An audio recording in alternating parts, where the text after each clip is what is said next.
with your spirit. A reading from the Holy Gospel according to St. Luke. Glory to you, O Lord.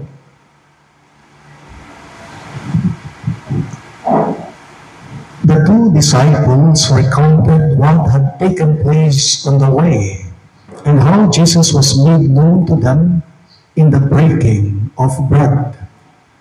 While they were still speaking about this, Jesus stood in their midst and said to them, "Peace be with you." But they were startled and terrified and thought that they were seeing a ghost. Then he said to them, "Why are you troubled? And why do questions arise in your hearts? Look at my hands and my feet, that it is I myself. Touch me and see, because a ghost does not have flesh and bones, as you can see I have."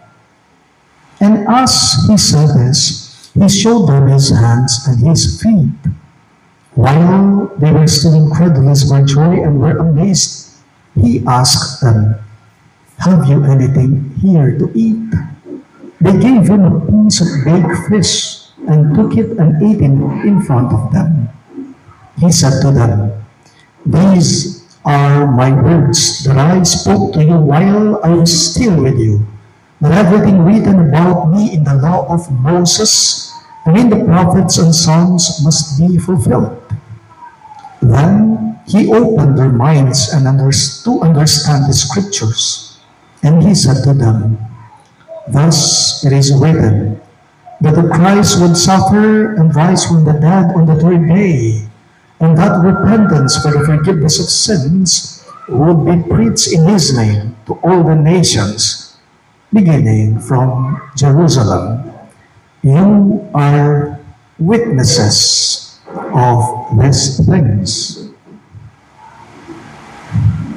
My dear friends, the good news of our salvation. Praise to you, Lord Jesus Christ.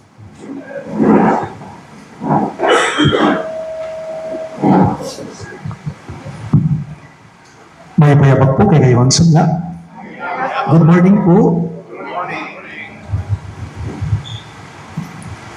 There is this famous lines, or there is this iconic line delivered by the then child actor, or we say little boy, named Carlo Aquino. Artista po siya. Si Carlo Aquino, granting to Vilma Santos.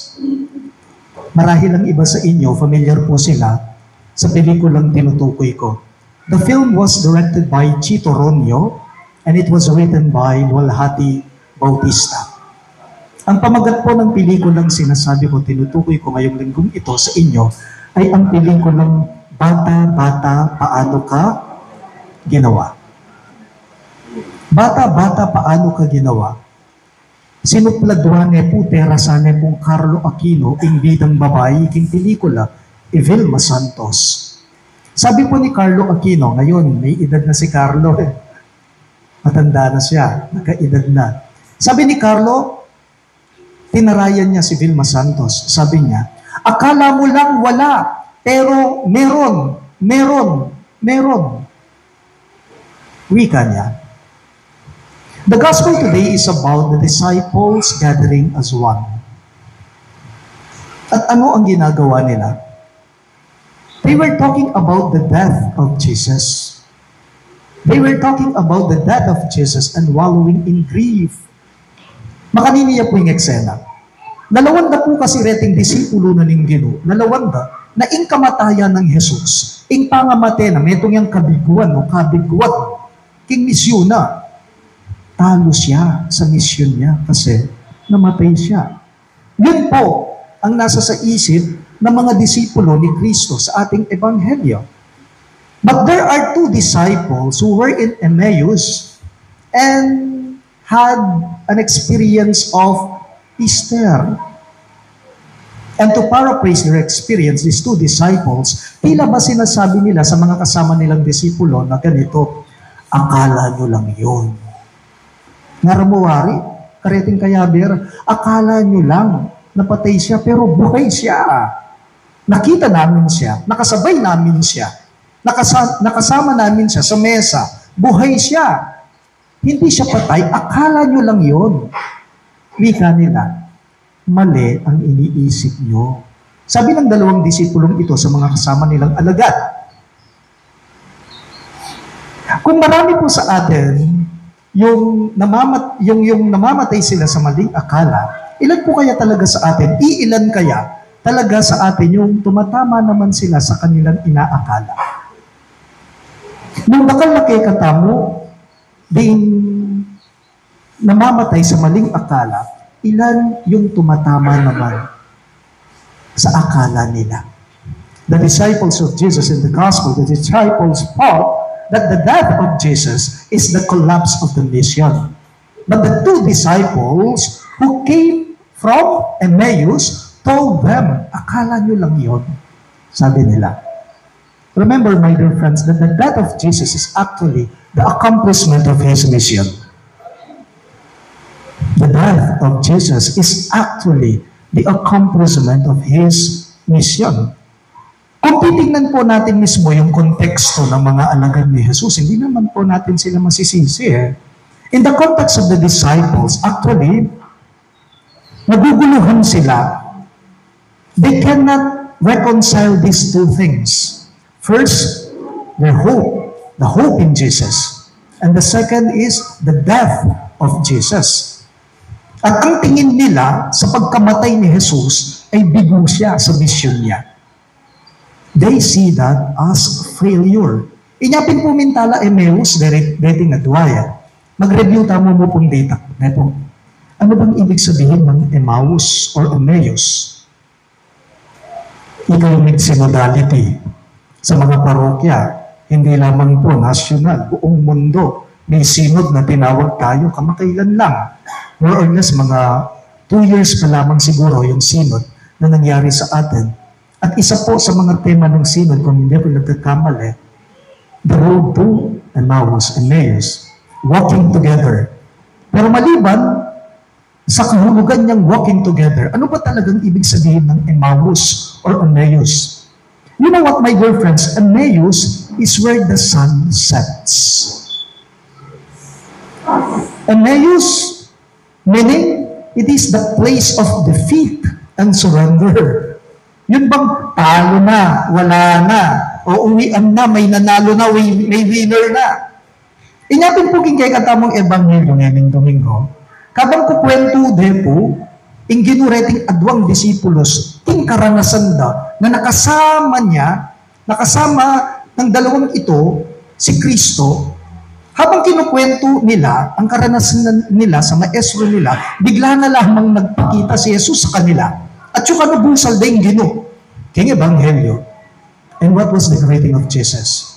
Peace be with you. Na po, peace be with you. Pigtak silang dani, nasakit dani, linoko dani, tinraitor dani, bating sabihan na pakarela, peace. Kaya mo yun? Sinaktan ka, tapos sasabihin mo sa nanakit sa'yo, peace, where? Siguro sasabihin mo, mamatay ka sana. Hindi ba? Pero yung gino, bigla yung may pakit karela. At noong nagpakita si Jesus sa mga alagad niya, sa mga disipulo niya, what was their reaction? Bigla silang natulala, lahat sila sa ating pagbasa. Napiping bigla, hindi nga sila makapagsalita Ang tanong, bakit? At may nakita bang maglalagay, inabi ni Kuwado ng may pipe? Nakakita ba sila ng multo kung kaya't itong mga disipulo ni Jesucristo sa ating ebanghelyo ay natulala na lamang bigla ang mga ito? No. They were all surprised and they did not expect that at that very moment, the risen Lord is on their midst. Nga napuning ni pa sa ebanghelyo, napamurin nakapaniwala, ulining marabog ang tunga at pangas dala. Natulala sila. Isasabihan tayo pa, ngara, kay ba't at siyang mo, salda mo, nga tamawari. Napamurin makapaniwala. Ulining maragol ng tula at pangas dala, at tsuya, busalda, ngeni, mabiyaya. Mali ang akala nila, bakit ang mga alagad niya Mali ang akala nila. Bakit? Kasi may mga takot pa sa mga puso nila. Mali ang akala nila. Bakit? Kasi po, mayroon pa rin silang pagdududa. Mayroon pa rin silang pag-aalinlangan sa mga kalooban nila. Kaya totoo nga naman po at bagay sa kanila ang kasabihang maraming namamatay sa maling akala. Sabi po nila, kaya daw pong mga tao ay may mga sarili-sarili o kanya-kanyang kabutihan at kahinaan sa buhay. Totoo po ito. At paano po kanong kanya-kanya o sarasariling kainan at kaya pang kingya? Ako po panwalan ko, kakarok-karok na yung imahe o ugaling na itong tao, atin niya pa rin po nitataga na kaya pa niyan king kayang puso. Kakarok-karok na yung image na itong tao, so gradong atin niya pa rin nitatagan yang netong mong mangkaya pan king puso na. Bakit hindi po ninyo pansinin kung minsan, pagkakita mo pa lang sa isang tao, first impression mo sa kanya, tarantado, basagulero, manluloko. Pero kapag ka nakasama mo na, nakasalamuha mo na, nakaharap mo na, akayabungin mo na yung malambatan, ining dati mong kilalang, tukwa na ako mo yan. Nung nakasama mo nang sinabi mo, ay hindi naman pala. Mali ang aking akala. Inyapin po ako panwalan ko, nang kaya eya mo rin po map. Eya mo rin mayak, ing sabihan niyang bala ko kasi na daringaliwa. Akala ko kasi, inyapin bandang tawli, ikakwarang sisi. Saan ka ba dadalhin ng maling akala? Dadalhin ka niyan sa pagdududa. Saan ka dadalhin ng maling akala? Dadalhin ka niyan saan? Sa maling pananaw o pag-iisip ng masama sa iba. At ikaw mismo, hindi ka na maniniwala at magtitiwala pa. Balikan lamang po natin ang ating ebanghelyo ngayong linggong ito. Balikan tayo mo po, may po yung sinabi na ng Ginoo. Actually, may ngutang ni Jesus Ang ganda po ng mga tanong ni Jesus sa mga alagad niyang napulala, napiting bigla, hindi makapagsalita. Anong sinabi ni Jesus sa kanila? Why are you troubled and why are you troubled? And why do questions arise in your hearts? Look at my hands and my feet. I am not a ghost. Sabi ni Jesus sa kanila, well, this only shows that the risen Lord, Jesus Himself, appeared to His disciples once again to tell them that He had truly risen. At siya'y kasama nila. Siya mismo, inilalapit niya ang sarili niya sa kanila kahit sinaktan siya. And we call that faith. A faith that is believing and trusting. Alam po ninyo, wala tayong ipinagkaiba sa mga alagad ni Jesus. Whether we admit it or not, we are sometimes or oftentimes like the disciples of Jesus in the gospel. We doubt if the Lord is truly here with us. Kung minsan nag-iisip yung iba sa atin and we feel that He abandons us. The Lord abandons us. At kung minsan we question Him, Lord, nandyan ka ba talaga? Medyo marami akong problema. Mukha rin karugo. Kailangan ko yung sahog mo. Sabi po nila, tayo daw po ay nagmimistulang asin din. Salt. Kung minsan daw tayo ay asin din. Lalong-lalo na kapag humihina ang pananalig natin. Pero tayo daw bilang asin daw tayong walang lasa. Bakit? Kasi kung minsan tayo humihina yung pananalig natin sa Kanya. Paalala lang po sa ating lahat. Ang sino mang naniniwala na buhay ang Diyos, sa buhay niya, makakasumpong siya ng pagpapalang lubos. At sino man sa ating naniniwalang ipinagkakaloob ng Diyos ang kanyang kapayapaan, Easter, sa taong yon ang kanyang mararanasan. Ulitin ko po. Ang sino man sa ating naniniwalang buhay ang Diyos, siya'y makakasumpong ng pagpapala, biyaya ng lubos. At sino man sa ating naniniwalang kapayapaan ang kanyang ipinagkakaloob sa atin, Easter nga naman sa buhay niya. Amen?